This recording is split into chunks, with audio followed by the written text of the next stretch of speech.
हरे कृष्णा प्रभूजी, माझा आवाज येतोय? येस येस माता आता येतो. हा, नाही तेच तुम्ही म्हटल्याप्रमाणे की सतत आपण देवाचं नावस्मरण करत राहायचं आणि आपण ते करतच असतो. म्हणजे प्रयत्न हेच असतात की बाबा स्वयंपाक करताना, काही कामं करताना हरे कृष्णाचा महामंत्र सतत मुखामध्ये चालू राहायला पाहिजे, हाच प्रयत्न असतो रादर. पण ही सांसारिक माया एवढी आहे ना की मध्येच काम करता करता मध्येच असं काहीतरी होतं, आपण विसरून जातो आणि त्या लाईन तो विचार करायला लागतो दुसरा, जो आपण म्हणजे खरं नाही करायला पाहिजे तो. तर ह्या गोष्टी बरोबर फाईट करतच असतो आपण दिवसभर, की नाही आपल्या मुखात तेच नामस्मरण पाहिजे रात्री झोपताना, सकाळी उठल्यावर. पण समजा आपण रात्री झोपताना एखादं असं पटकन एखादं कानावर एखादं गाणं आलं, तर तेच गाणं मग दिवसभर आपल्या त्या रात्रभर आपल्या मुखामध्ये राहतं. असं होतं म्हणजे ह्युमन बिंग आहोत, तसं कधी कधी होतं. पटकन एखाद्या मुलीने गाणं लावलं, पण परत मग माझं मन किंवा आपलं मन परत फाईट करतं की नाही नाही, हे आपलं काम नाही, आपलं काम आहे हरे कृष्णाचा महामंत्र, किंवा मग मग ते परत आपण म्हणायला लागतो. तर हे तुम्ही म्हणता त्याचे प्रयत्न सुरू असतात, पण मला हेच म्हणायचं की माया एवढी आहे की त्या मायाच्या चंगुलमधनं वाचून हे सगळं करणं म्हणजे खूप डिफिकल्ट.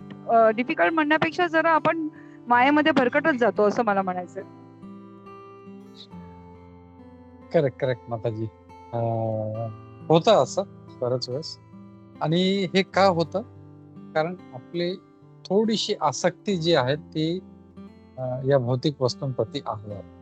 आपण प्रयत्न करतो, आपण देवाचं नाम स्मरण करण्याचं सगळं, पण थोडस काहीतरी आपल्याला जे आवडतं ते गाणं आठवलं की लगेच, म्हणजे ती आसक्ती आहे त्याच्यामुळे लगेच आपण भरकटत जातो. आणि म्हणून भगवान तो एक कासवाचं उदाहरण देतात. ते म्हणतात कासव कसं त्याच्यावरती काही पण त्याचा धोका आला की लगेच ते आपले पाच जे आहेत, दोन हात दोन पाय आणि डोकं कसं लगेच आतमध्ये खेचतं, तसं आपण केलं. आपले जे पंचेंद्रिय आहे ते लगेच आपल्याला कंट्रोल केली पाहिजे. लगेच तसं मन भटकायला लागलं की लगेच काहीतरी लगेच त्याला परत भगवंताचं नाव घेतलं पाहिजे, किंवा डोळ्यानं काहीतरी दिसलं तर लगेच ते परत घेतलं, किंवा कानावरती काहीतरी पडलं काहीतरी सुंदर. जसं आपण पाहिलं विश्वामित्र मुनी तो जेव्हा तपस्या करत होता 60,000 वर्ष, 1 सेकंड मध्ये त्याची तपस्या भंग झाली. का? त्यांनी पाहिलं पण नव्हतं त्या म्हणजे त्या अप्सरेचं नाव काय होतं, मेनका. ती मेनका इतकी सुंदर होती, ती पाहिलं पण नव्हतं. फक्त त्यांनी तिच्या पायाचं जे पैंजण होतं ते छुन छुन छुन छुन जे ऐकलं, आणि त्याच्यामुळे तो भरकट गेला. तर एक पण इंद्रिय जी आहे ती जर आपण लूज सोडली तर आपण भरकटत जाऊ शकतो. आणि भगवान म्हणतात भगवद्गीतामध्ये इतके पॉवरफुल आहेत की एक पण इंद्रिय जर आपली जर लूज राहिली तर जसं वायू जी बोट असते तिला कशी खेचून घेऊन जाते तसं घेऊन जाऊ शकतो.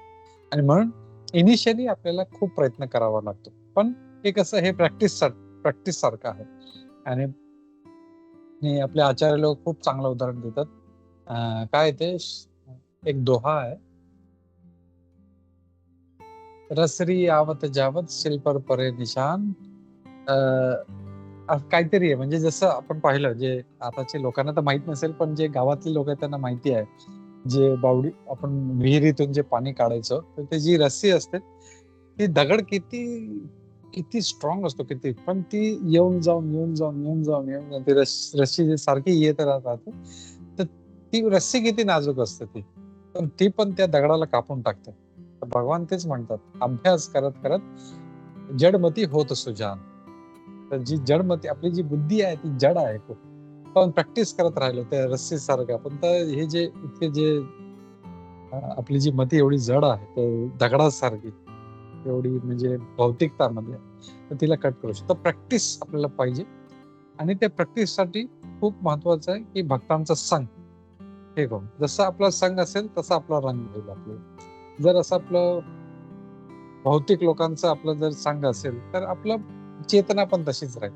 पण नेहमी भक्तांच्या संघमध्ये राहिलो, सकाळी भागवतम ऐकलं, संध्याकाळी भागवतम ऐकलं, किंवा मध्ये लेक्चर काही ऐकले, किंवा काहीतरी भागवत कथा ऐकली, तर मग ते डोक्यामध्ये चालत जसं आता आपण काय केलं आयुष्यभर चांगले मस्त जुनी गाणी ऐकलेली थोडस ऐकलं की परत मन भरकट जातं पण ते जे आता जे भरलेलं आहे जसं बोलतात ना की एका ग्लास मध्ये जर दूध भरायचं असेल तर त्यातला कचरा काढावा लागेल तर ते कचरा काढल्याशिवाय ते दूध झालं तर आपलं हळूहळू हळू आपण जसं आपण त्यात पाणी टाकत राहिलो तर ते आधी ते मळकट असेल पाणी पण ओतत राहिलो पाणी तेव्हा हळूहळू हळूहळू ते पाणी जे मळ आहे तो सगळा निघून जाईल आणि मग त्याच्यामध्ये ते पाणी स्वच्छ राहील तसं हे भगवंताचं नाम जे आहे ते श्रवण सारखं श्रवण करत राहिलं पाहिजे आणि म्हणून म्हणतात श्रवण भगवान नेहमी म्हणतात की चांगलं श्रवण करत राहा शृणू शृणू शृणू भगवान पुरं भगवद्गीतामध्ये कित्येक वेळेस म्हणत